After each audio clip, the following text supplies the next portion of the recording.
Hello, so today's video is going to be about situationships, and I'm inspired to do this video mainly because I have seen a lot of people, both online and in my own life, become really heartbroken over the outcome of a situationship, and I wanted to impart some wisdom and some tips to not get yourself in one of them. So that's essentially what this video is going to be about, is how to not get into a situationship. And I have a few notes written down so that I can cover all of the bases to really help you guys out. So yeah, let's get into it.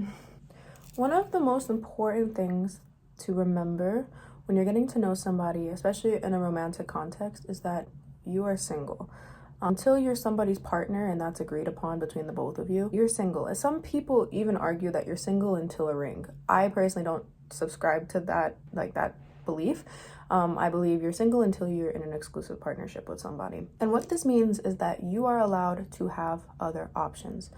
And if you are somebody who's sensitive or easily attached, I actually kind of encourage it. And why that is because I think it helps you to stay detached, and it also helps you to explore the variety that dating has to offer, while also being wooed and also being entertained. And I think traditionally, dating has always meant meeting potential suitors and then, after getting to know them, deciding which one to be your partner. I also think that if you begin to feel guilty about talking to a few different people, I'm not saying to lie about this. If someone is asking you, you have every right to be transparent. But I am going to say that if you start feeling bad about it, especially if you're really empathetic and you're really sensitive, I think it's important to remember that any potential suitor that you're talking to has the ability to become exclusive with you. And if they wanted to end the possibility of you going on dates with other people or getting to know other people romantically, they have the ability to become exclusive with you, to cuff you, to ask you to be their partner. And if they're not doing it, it's fair game, essentially, to find another suitor, somebody who maybe wants to become exclusive with you, especially if you are someone who's looking for a relationship. Now, a huge disclaimer here is I am not saying to hook up with all of the people that you're going on dates with all of the people that you're seeing. That's not what I'm saying. If you choose to do that and, you're an adult, be safe out there. But I'm not saying you need to hook up with all of them. But what I am saying is I think it's really wise to treat all of these suitors as acquaintances or friends. They're not your partner. And if they become your partner one day, that's amazing. You have all the time in the world to treat them like a partner when they actually become that. But while you guys are getting to know each other, while you guys are going on dates, spending time with one another, having phone calls, whatever, treat them like an acquaintance or a friend. That's all that they are so far. They're just the person that you're seeing right now, or one of the people that you're seeing right now. They don't get certain privileges. They don't get exclusive rights to you or anything like that. They're just a friend or just an acquaintance. You can treat them with kindness and respect, but that's it. And what I mean by this is that it's really important to have boundaries with someone. Even if they become your partner one day, it's important to have these boundaries, but it's especially important when you are just getting to know them and you guys are not exclusive yet. If you cross your own boundaries while you are getting to know someone, you're going to feel like you need to put more and more energy into the connection while you betray yourself. There's actually a psychological phenomenon where the more that you go through to achieve a goal, the more attached you are to it. Let me look that up. Let me look it up real quick because I know what it is, I just don't know the term. So what I was referring to is actually the sunk cost fallacy. According to Google, it's the phenomenon where a person is reluctant to abandon a strategy or course of action because they have invested heavily in it, even when it is clear that abandonment would be more beneficial.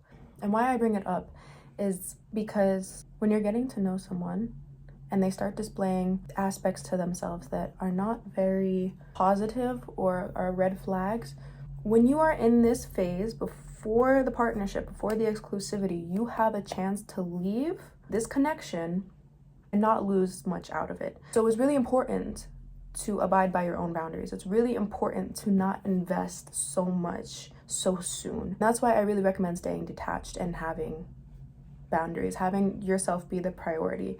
Like some examples of boundaries are like no phone calls after a certain time or not going to someone's house. It's like these little things that keep you protected, so to speak, from this sunk cost fallacy. They are really little things. They're not major things, but they are things that show you have respect for yourself and your time, and that this person doesn't get special access to you or certain privileges just because he's nice to you, just because he has some type of romantic interest in you.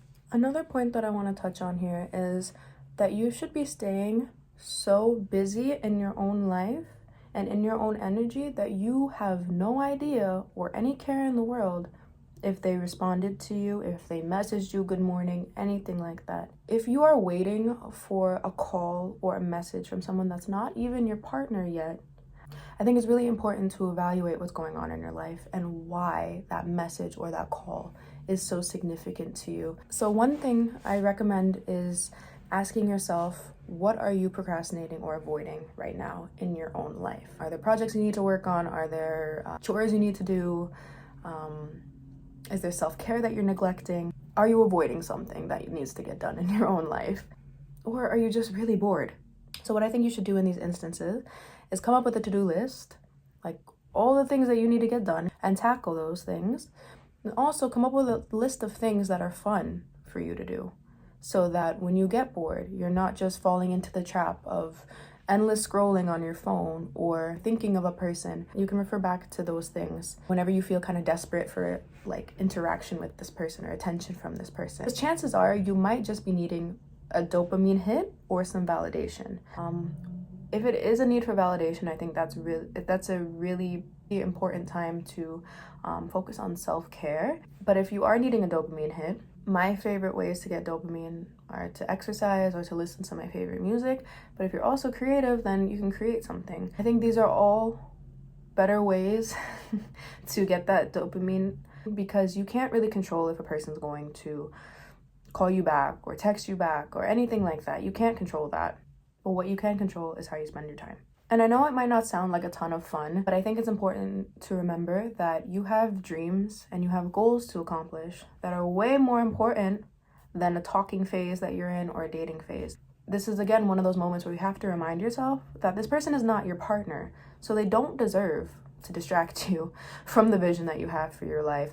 I don't even think a partner deserves that. If you guys aren't even exclusive yet, then they definitely don't deserve to take time away from the goals that you need to accomplish in your life. And I mean it in these moments where things aren't that positive, like if they're stressing you out or you're waiting around for a text message or a phone call. Like these moments where you're anxious and wondering if they're going to interact with you or when they're going to interact with you, those moments you need to spend building yourself up and building your life up. And the reason why it's so important to do that is because there's no guarantee that there's going to be anything substantial that actually comes out of this phase. You guys may never actually become exclusive. You guys may never actually like get married one day or anything like that. In 5 years, you're probably going to regret those moments where you spend hours talking with them or hours wondering where they were instead of focusing on your own goals and your own dreams. And that's what I want to prevent. I don't want you to have those feelings of regret later on if, let's say, things don't end up working out.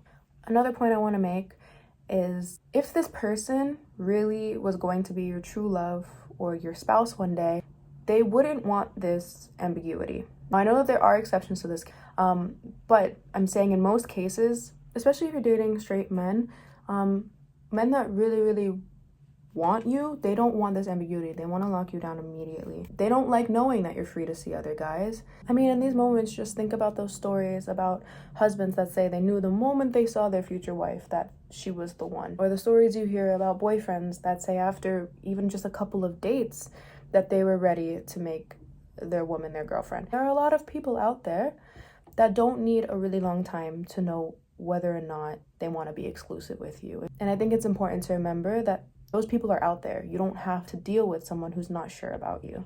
And my final point, which I think is probably the most important, the freedom that comes with singleness is the prize here. And it's so good to be free, so you should enjoy it. When you're single, you get to go wherever, with whomever, whenever, and you don't have to answer to a partner. I've actually had a man tell me to my face, this guy that I was seeing told me that he wishes that he could have me hidden away somewhere. So they know the game here. Please don't be naive with them. While you're single and while you're dating people, you get to enjoy the fun of dating and getting to know others while still getting to do whatever you want and still getting to focus on yourself. Obviously, a good, healthy relationship will honor some of these things, but no one has the power to ruin your day accept you when you're single. And when you focus on this person that you're seeing so much, you're stressing yourself out for somebody who isn't even your partner, for somebody who isn't even your boyfriend or girlfriend. And when you're single, you don't have to worry about what someone else is doing and how that might affect you or how that might affect the relationship. And there's just so much peace with being single that being in a situationship, I even hate that there's a term for it. Getting attached to somebody that you're not even in a relationship with brings so much stress when you should be enjoying the fact that you're free. You're single. Focus on you. Live your best life. And I know that sounds really cliche, but if you are not in a relationship, what somebody else is doing is not your business. They're not your man. They're not your girl. The only person you're with is you. You need to be the most important person in your life. Don't give people certain privileges that they didn't earn. If they're not exclusive with you, they don't deserve any title except friend. They don't deserve any title except acquaintance. So yeah, I wanted to close off the video by saying stay strong out there, have your fun, date, enjoy your life, but don't get attached to people too soon, and don't break your own heart. I hope this video was able to help somebody on their dating journey. Thank you so much for watching. Bye!